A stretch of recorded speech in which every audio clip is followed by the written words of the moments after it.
Manipuri Folk Music the yumpham oiraga Doordarshan Kendra Imphal na shillaga pangthokpa Eikhoigi Shaklon haina mingthonba reality show da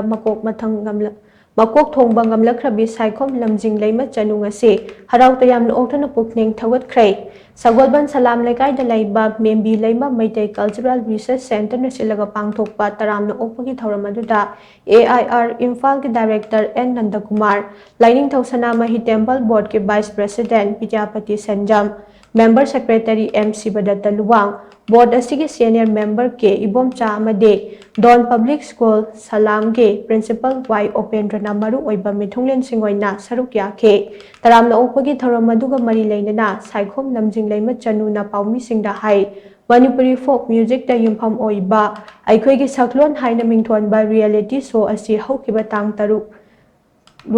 haukiba tha taruk romgi mamangdagi DDK Imphal na shillaga pangthokpane tongan round kaya thokna pangthokpa thoramaduda isai ani show amamamda khudol tame madudagi finalist manga khangalaba matung makha tana competition ase pangthokpada mahak na Meekok Thongba Ngamlakkhibane so asigidamak mahaki sintakpi ahong sangbam aniswari na mapung phana lamjing lamtakpi ki National gi thakta pangthokpa folk song da yumpham oiba competition singda saruk yabagi apamba lei masida sunatana Eikhoigi ipanat ipunat chanalon chat amani puwari na chingba pumnamak mahak na tamliba mahi asigi khuthangda Manipur asi malemda sakta pami haina Lamjing Leima na makhata na phungdorakhi ai khudimak yaujadinge haibadi aina phangakpa natraga phangakta haibadudi ai kaisumta ai khanjade haibadi aina si tawraga ai si masaise ai lauraknabane haibagi aingonda kaisu leijade adubu miyoiba haibase ai khutang natraga su aina thariba exam khudimakta su mai pakningba haibase mayamgi kainone adu eraga su aina pamjabadi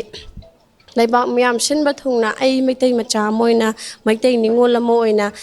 Eikhoigi ipanat ipunana leiramliba puwari Eikhoigi leiramliba culture Eikhoigi leiramliba wari singsa aina laibak sinba thungna prithibig matham khudimakta aina